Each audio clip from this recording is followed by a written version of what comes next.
So hey guys, welcome back to my YouTube channel. तो आज हम करने वाले हैं VAC ethics and values in ancient Indian tradition का unit second, that is state, society and dharma. अगर आपको पीडीएफ चाहिए तो फिर आप ये टेलीग्राम लिंक के थ्रू ज्वाइन कर सकते हैं मेरे Telegram channel where you will get the complete notes PDF. So now let's start. Ethical foundation of Indian culture. The fabric of Indian civilization has always been deeply tied into the ethical values. Concepts like state, social system, and dharma were not separate spheres, but part of one interconnected worldwide.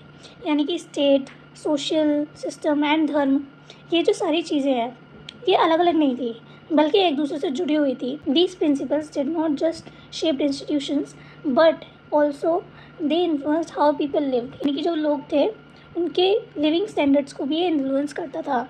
Interacted and govern. Dharma acted as the anchor guiding human behaviour and governance with moral compass. यानी कि धर्म कैसे काम करता था, एक anchor की तरह काम करता था जो कि ह्यूमन बिहेवियर को गाइड करता था एंड गवर्न करता था विद अ मोरल कंपास. यानी कि उसमें एथनिसिटी लाते हुए ये सारी चीज़ें करता था and act like a anchor. Now the concept of state in ancient Indian tradition. In ancient Indian thought, the idea of state wasn't merely political or administrative. यानी कि केवल political और administrative नहीं था बल्कि एक spiritual and moral nature से भी था. Kingship came with responsibilities beyond managing territory. ठीक है, यानी कि जो किंगशिप थी यानी कि जो राजा था वो केवल टेरिटरी को चलाने के लिए यानी कि लैंड को चलाने के लिए या ज़मीन को चलाने के लिए नहीं था बल्कि उसके ऊपर बहुत सारी रेस्पॉन्सिबिलिटीज़ थी. A ruler was expected to uphold dharma. यानी कि जो रूलर होता था यानी कि जो राजा होता था उसको उससे एक्सपेक्ट किया जाता था कि वो धर्म के प्रिंसिपल्स को अपहोल्ड करें and act as a custodian of justice, truth and order. यानी कि ऐसा भी एक्ट करे कि वो जस्टिस, ट्रूथ और ऑर्डर के प्रिंसिपल्स को भी अपनाए. Text like Mahabharata, Ramayana and Arthashastra outlined a vision of leadership that emphasized ethical duty, that is राजधर्म. कि महाभारत, रामायण और अर्थशास्त्र में भी बहुत सारी ऐसी लीडरशिप की बातें लिखी हुई हैं जिनमें ये दिखाया जाता है कि राजधर्म को फॉलो कर कर ही एक fair governance and service to people दी जा सकती है. The state was seen as the protector of both physical wellbeing and moral order. The idea of society in ancient India. ये हमने स्टेट का देखा कि स्टेट जो था वो not only as political and administration की तरह काम करता था बल्कि स्पिरिचुअल और मोरल भी था नेचर से. एंड किंगशिप यानी कि राजा को माना जाता था कि वो राजा से एक्सपेक्ट किया जाता था कि वो धर्म को अपहोल्ड करे, जस्टिस, ट्रूथ एंड ऑर्डर को फॉलो करे, प्रिंसिपल्स के उस पर चले. एंड महाभारत, रामायण एंड अर्थशास्त्र में भी ये चीज़ें लिखी गई है एंड उसमें क्या लिखा गया, राजधर्म के बारे में लिखा गया कि कैसे किसी राजा को धर्म को फॉलो करना चाहिए while following its leadership responsibility. And the state was seen as the protector of both physical wellbeing and moral order. दोनों के ही प्रोटेक्टर की तरह देखा जाता था स्टेट को. ये हो गया स्टेट के बारे में. अब बताया the idea of society in ancient India. Indian society was structured but flexible. Structured तो थी बट फ्लेक्सिबल थी साथ साथ में. Driven together by mutual responsibilities. Social roles were defined by not by hierarchy but by dharma. यानी कि जो social roles थे कि कौन क्या काम करेगा वो केवल हायरार्की पर बेस्ड नहीं थे, हायरार्की पर अलोन बेस्ड नहीं थे बल्कि धर्म पे भी बेस्ड थे. Individual duties based on one's stage of life, occupation and abilities. यानी कि जैसे 4 स्टेज होती है लाइफ की. एक बचपन वाला होता है, एक जब 20s में आ जाते हैं, जब जवान कह लो जवानी होती है, फिर मिडिल एज आती है, नेक्स्ट क्लास में बुढ़ापा आता है. तो इन चारों स्टेजेस में कैसे क्या ऑक्यूपेशन होंगे, क्या एबिलिटी है उनके अंदर, तो उसके अकॉर्डिंग ड्यूटीज़ को बांटा जाता था. Harmony within society was achieved not through force but through shared ethical conduct and a deep sense of interdependence. So ये भी था कि फोर्स के थ्रू सोसाइटी की हार्मनी को अचीव नहीं किया जाता था बल्कि एक shared ethical conduct and a deep sense of interdependence. एक दूसरे पे डिपेंडेंट होकर ही एंड एथिकल कंडक्ट रखकर ही हार्मनी को मेंटेन किया जाता था सोसाइटी के अंदर. Instead of rigid systems ancient society allowed scope for moral evolution and reform. यानी कि उसमें रिफॉर्म भी हो सकता था. इतना भी रिजिड सिस्टम नहीं था एंशिएंट सोसाइटी के अंदर. वो अलाउ करते थे रिफॉर्म्स एंड मोरल एवोल्यूशन को. The idea was to live in sync with both personal duties and collective wellbeing, यानी कि अपने कर्तव्य को समझ के और अपने कम्युनिटी के हित में काम करना, यही जीने का सही तरीका माना जाता था। Now next is meaning of nature of dharma in ancient Indian thought. Dharma in ancient Indian tradition is a layered and dynamic concept. It goes beyond religious rituals to include personal ethics, social responsibilities and cosmic balance. धर्म का मतलब केवल ये नहीं पूजा पाठ करो and religious activities करो, ये नहीं. इसमें व्यक्ति की पर्सन की जो पर्सनल एथिक्स हैं एंड सोशल रिस्पॉन्सिबिलिटीज़ हैं कि सामाजिक जिम्मेदारियाँ एंड कॉस्मिक बैलेंस भी इंक्लूड होता है धर्म के अंदर, ना कि केवल religious rituals.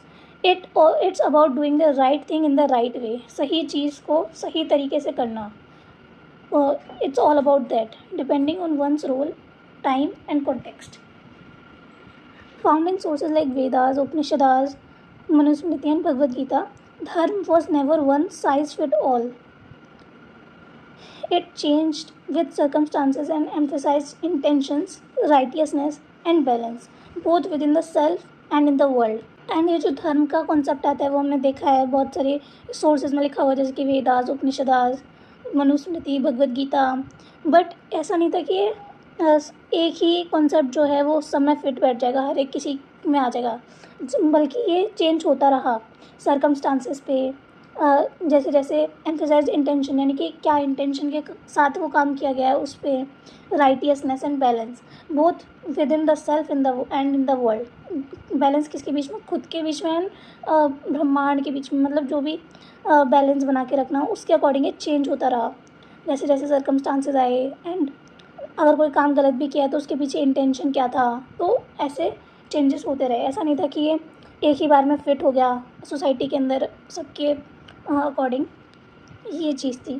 Kingship and niti, role of ethical and spiritual values.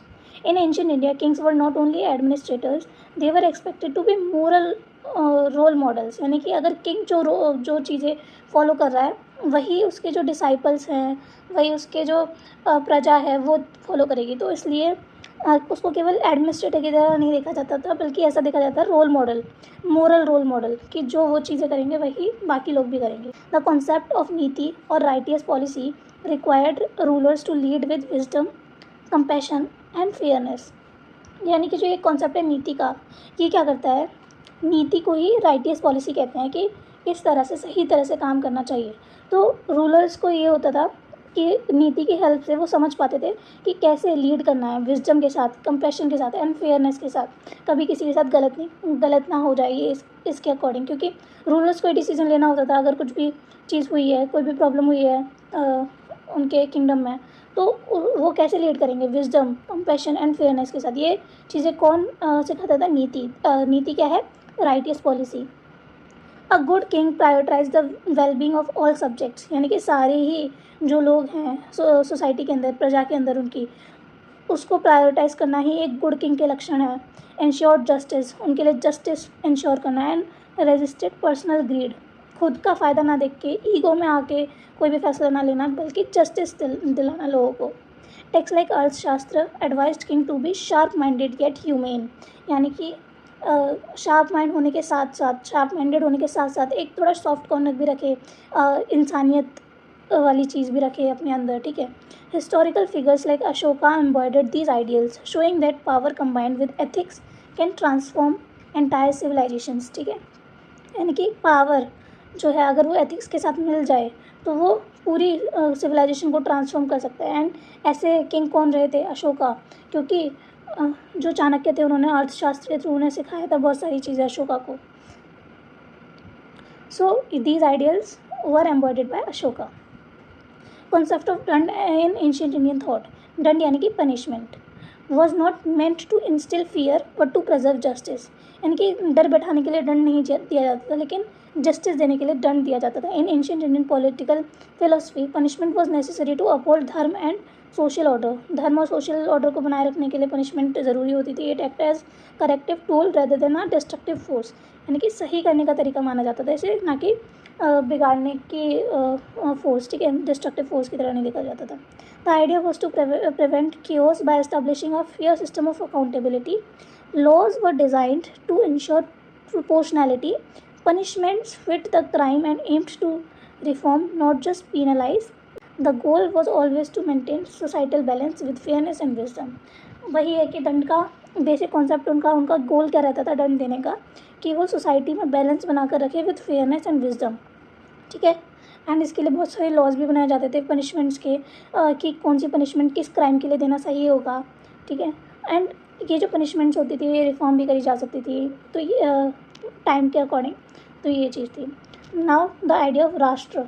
The term राष्ट्र इन Indian tradition referred not only to geographical territory but to a living cultural community bounded by shared values, यानी कि एक ऐसी पॉलिटिकल बाउंड्री जो कि आपस में एक सेम कल्चर शेयर करती हैं एंड वैल्यूज शेयर करती हैं, उसको राष्ट्र का नाम दिया गया। राष्ट्र का मतलब केवल जोग्राफिकल टेरिटरी से नहीं है, बल्कि cultural community, common cultural community and shared values से भी है, shared values, ethics and purpose से भी है। It wasn't just a political unit, it was a moral collective guided by धर्म, ठीक है। In this vision, every individual contributed to strength of Rashtra by living ethically and fulfilling their duties. Every individual, हर एक individual ने क्या किया, राष्ट्र को एक स्ट्रेंथ प्रोवाइड करने में हेल्प की। कैसे करी? एथिकली जी कर एंड अपनी ड्यूटीज़ को फुलफिल करके हर एक इंडिविजुअल क्या करता था, राष्ट्र को स्ट्रेंथन करने में हेल्प करता था। The king was seen as the guardian of this collective identity. King को कैसा देखा जाता था? गार्जियन, ठीक है, guardian of this collective identity, कि सारे लोग shared culture, shared purpose, ethics, ये सारी चीज़ें, वैल्यूज़, ये सारी चीज़ें शेयर कर रहे हैं, कलेक्टिव आइडेंटिटी आ रही है। And unity in diversity was the defining feature of a strong nation, ठीक है। The idea of sanskar. Sanskar refers to the impressions and values ingrained in the individual through life rituals and social practices. संस्कार ऐसी चीज़ें थी कि जो कि किसी भी इंडिविजुअल के अंदर आती थी, इम्प्रेशन करती थी। संस्कार वो चीज़ें थी जो भी किसी भी इंडिविजुअल के अंदर वैल्यूज़, इम्प्रेशंस इनग्रेन करती थी, थ्रू इसके थ्रू लाइफ रिचुअल्स के थ्रू, सोशल प्रैक्टिसेस के through. And these were not just symbolic ceremonies, they were moments of transformation that help shaped one's character and guide ethical behaviour. संस्कार की help से क्या करते थे लोग, अपने आप को क्या करते थे, अपने कैरेक्टर को, अपने एथिकल बिहेवियर को गाइड करने में, ट्रांसफॉर्म करने में हेल्प करते थे, ठीक है। From the time of conception to death, human life was marked by various rites like upanayana, initiation of learning, vivaha यानी कि मैरिज, ये 16 संस्कार होते हैं ना, 16 संस्कार। तो ये कुछ संस्कार हैं यहाँ पे, जैसे कि उपनयन संस्कार, इनिशिएशन ऑफ लर्निंग, स्टार्टिंग से मतलब लर्निंग स्टार्ट करना, विवाह यानी कि मैरिज, ये संस्कार हैं। अंत्येष्टि यानी कि last rites. Each stage reinforce the importance of living a life align with dharma, helping to nurture a responsible value driven individual. यानी कि ये जो संस्कार होते थे वो एक इंडिविजुअल को हेल्प करते थे कि वो वैल्यू ड्रिवन लाइफ जिए एंड उसकी वो रेस्पॉन्सिबल बने। फॉर एग्जांपल जैसे बचपन है तो बचपन में क्या होगा, उपनयन होगा, उपनयन संस्कार होगा। तो हर एक स्टेज या लाइफ स्टेज के साथ चेंज होते रहते हैं। 4 लाइफ स्टेज होती थी एंड 16 संस्कार हैं, तो ये डिफरेंट लाइफ स्टेजेस में डिफरेंट संस्कार फॉलो किए जाते थे।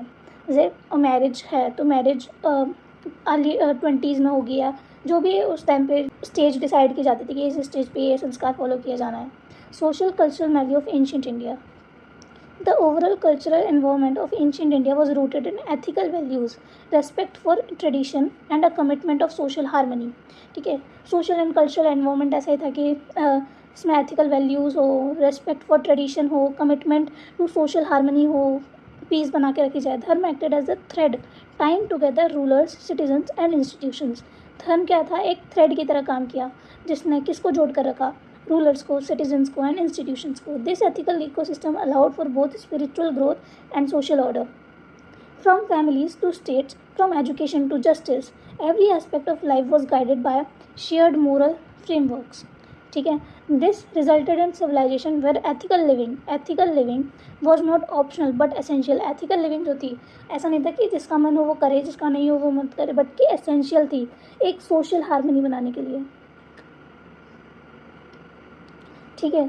So that was the concept. अब ये यूनिट 2 कंप्लीट हो चुकी है. आप अगर नोट्स चाहिए इसके तो टेलीग्राम ग्रुप ज्वाइन कर लीजिए. And all the best for your exam.